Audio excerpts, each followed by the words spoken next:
Smith, and we're here in East LA to listen to early East LA rock and roll music. Hi, I'm here with the producer writer. Sir, what is your name? Tom Waldman. And what is the Heartbeats based on? It's inspired by a true story of Cannibal and the Headhunters, a group from the mid-'60s out of the Ramona Gardens housing project in East LA who had a song, Land of a Thousand Dances. And as a result of that song, they got on the Beatles tour and opened for the Beatles at the Hollywood Bowl. So Eastside Heartbeats is inspired by that story. I saw them in Chicago, Wow, White Sox Stadium, wow. and they opened for the Beatles there also. Well, you can tell us what that was like. It was pandemonium. Okay. You couldn't hear anything. You could hear them a little bit because they appeared, before the Beatles.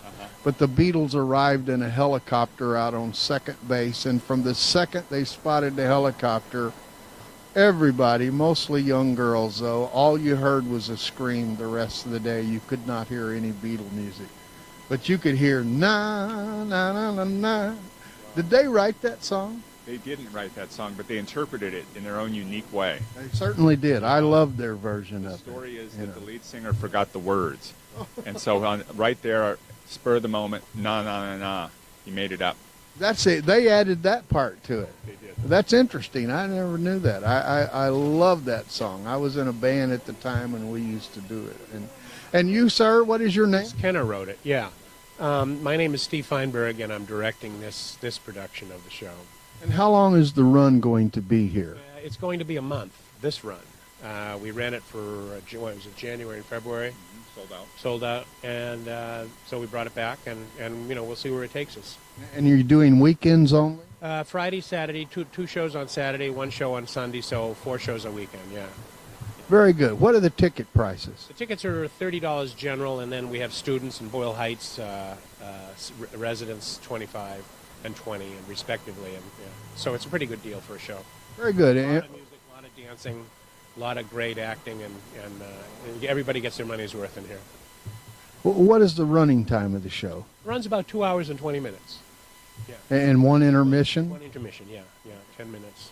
Well, you heard it. They're going to be here for a month. This is in Boyle Heights. We're at basically the corner of First Street and St. Louis. And what's the end date? What's the last date? I think the last show is May 29th. Yeah. All right, so you have the month of May to get here. I'm anxious to see it. I've heard a lot about it. You heard me talking with the producer, learning about Cannibal and the Headhunters. This is kind of loosely based on them. I love them. Come to see the show. I know you're going to love it too. Thank you very much, gentlemen. Thanks so much. We appreciate it. Thank you. There's only one person living from Cannibal and the Headhunters. And who is that? Robert Jaramillo. And who was the singer? Who was Cannibal? I guess that... Cannibal was Frankie Garcia, and he had a street name of Cannibal, so that was a natural name for him in the group, and then the Headhunters just follows from that. So Cannibal and the Headhunters, 4-person vocal group, and really loved Motown. They were Motown guys, but you can't turn down an offer to open for the Beatles. And who were they signed to?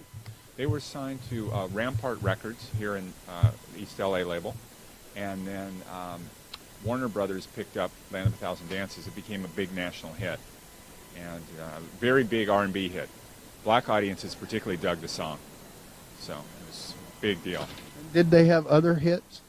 Nothing like that. I mean, they released other singles, but Land of a Thousand Dances was their signature song. Sometimes that's all you need. When you have something that's big, you can live off of it the rest of your life. That's what I love about music. The song's 50 years old, and when you go, na, na, na, na, na, everybody kids today know what that is. They may not know who did the song, but that chant, they all know that. So. Yeah. And And are you part of this tonight? No, I'm a supporter. You're a supporter. Big fan. Very good. But I understand you are a singer? I am. And where could we see you work? What do you mean? Where would you be performing? Oh, I'm performing at a place called No Vacancy on May 17th. Very good. No, what city is that in? L.A. All right, you heard her. May 17th, no vacancy. I hope that's a true sign. I hope they're sold out already for your show. Thank you very much.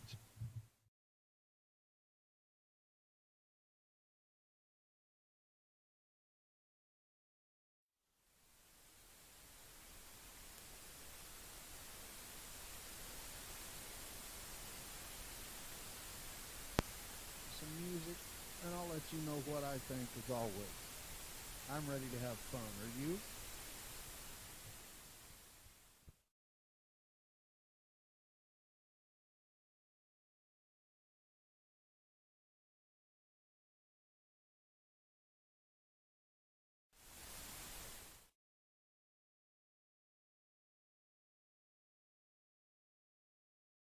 What is your name, sir? Kenneth Lopez. And what character do you play? I played Jimmy Ramirez. Oh, that's the lead, if Yes, I'm it not is. mistaken. Yeah. It is the lead, yeah. It's correct. Were you familiar with their music before you did this play? You know, my dad's a band director, and one of the main standard charts that they play at football games is Land of a Thousand Dances. So I knew that song, but I didn't know the group. And I didn't know they were from East LA. I didn't know anything about the group. I just knew that one song.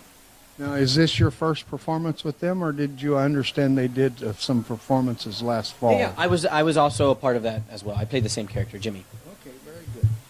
And how long have you been acting? Oh, gosh, since I was in high school, I guess. I've been performing since I was a 2 kid. years, huh? No, gosh, no. I'm 21. Shouldn't give away my age. No, I've been performing since I was like 4 years old because I've been playing piano since I was 4 years old. My dad put me in piano lessons. My parents put me in piano lessons, basically. And my dad's very musical. He's a band director in high school, for a high school, you know, so music's in my blood. I was in band in high school, and then I started performing. I did a play. I did a musical, and it was great. It was like the best experience I ever had in my entire life, and I was like, I'm going to do this for a living. This is what I want to do. So I went to school in New York, and I went to school in L.A. as well, and now I'm here. I think I heard that line in the play. Yeah, that's true. Exactly. You know, struggling artist here. Is your dad still a band director? He is. He's been a band director 20 years, I think, 20 odd years. And where is he directing his band now? I'm from San Antonio, Texas. Maybe I forgot that. No, he's in San Antonio at a.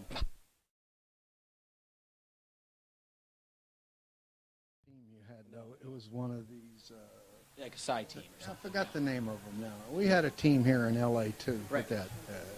Yeah, LA doesn't. Steve Young was our quarterback. Oh no way. Yeah, and then he went to. I like basketball a lot more than football. But, Yeah. you know. Well, it's happening right now. So, Yeah, exactly. do you live here in L.A.? I do. I live in North Hollywood. So that's north of Hollywood. Some people call it NoHo. No, exactly. Yeah, I've A been lot of little theaters out there. Yes, a lot of. I live right in the arts district, actually, right across the street from the metro station. You know, so I'm right there, right exactly where the arts district is happening. There's little theaters lined up all across the street. So, yeah. Is there anything else you'd like to say about this play? Oh God, you know what? This play is really close to my heart. I think it's an important story, especially because it's happening here in Boyle Heights, and this is something that happened, you know, and not everybody gets to tell their story. You know what I mean? So for me to be, you know, being honored to tell this particular story about this one group who had a really major accomplishment is just really like amazing. You know? So please come out, please see it. It's a story about family. It's a story about love. Like, hey, that's my wife. The play's over. That's right. The play's over. He liked her in the play. I saw that part. I definitely liked her in the play. I think he likes her in life. I know I do. Yeah, I think so too. What is your name? I'm Bernardita. Say that again. Bernardita Nazar. But people call me Bernie. Oh, I like Bernie It's a Sanders. beautiful name. I love the way this kind of rolls off your tongue. And what is your character name? Teresa. And what part is Teresa? Teresa is Hal's girlfriend. Hal is the producer that gives the East Side Heartbeats their first chance to break through in the music industry. So it's like an important part because she is the connection between this like teenagers band rock band that didn't know they were talented, they were good, they wanted to do something, but they didn't know where to start, and the producer that can takes them to like the top, and she's the connection between them two. Now, is this a real person, or is this just written in for the play? Yeah, I think she's reading it for the play. She is fictional. Yeah. Well, you do an excellent job. Thank you. When did you start acting? I started acting when I was really little, but I was back home in Chile. I'm from Santiago, Chile. I was part of the drama club in school, doing a lot of Chilean playwrights plays like Jorge Diaz and stuff like that. And I came here 3 years ago to study musical theater. And I graduated not very long ago. This is my first professional production. Well, that's amazing, because you did a very good job. Thank you. I'm really happy. Yeah, Really I enjoyed your acting and your singing. Thanks. Thank you so much. Thank you. Thank you. Yay. Okay, Hal. All right. The evil producer. The evil producer. My boyfriend. He's not evil, because I like him for Well, he turned out to be very good, but for a while he was a little cruel in there. Not unlike producers in real life, I might add. Trying to keep it authentic, yeah. The bottom line is, what have you done for me lately, right? Right, yeah. What In is this business, nothing has changed Yeah, since the 60s. See that? that's Nothing true. has changed. What is your name? Jordan Charles. I play Hal Fisher in the Eastside Heartbeats. I see. And did you know much about this story before you got this part? Not about. I mean, this is partly fictionally based on the group in this area called Cannibal and the Headhunters. When I came to audition for the role, I decided, okay, it sounded like a great homegrown musical theater production. I only learned about the actual story after I got involved, after I got cast. I talked to the writer Tom Waldman. I talked to Steve Feinberg, the director, to try to get some contextual analysis in terms of where they were coming from to kind of organically bring the story to life off the page. And then you start to see a lot of the real life representations of where a lot of these groups came from, and especially that particular group and what they went through, the highs and lows of the industry back in the 60s. And so much of this story, I mean, it has so much semblance to what's going on today. I mean, so much has not changed the music industry. Some of the mediums have changed, but the overall challenges are still the same. You've got to go up against, a wall. There's obstacles. There are people that are fiendishly looking to try to take a chunk out of you, and it's very, very difficult to stay true to your art, I think. And I think that carries through in this story. The main difference I would see between the 60s and now is that the labels had all the power in the 60s. Now, they still have a lot, but there's a lot of people who just self-publish now.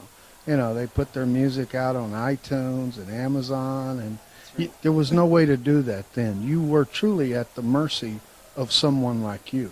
Absolutely. And so if they did right by you, that was great. But if they didn't do right by you, they usually had you in an ironclad contract, and there wasn't much you could do about it. So true, and I think, I'm not quite sure when the inception of unions came to be, but, I mean, if you were the talent back then, I think economically, contractually, I mean, you were at a tremendous disadvantage.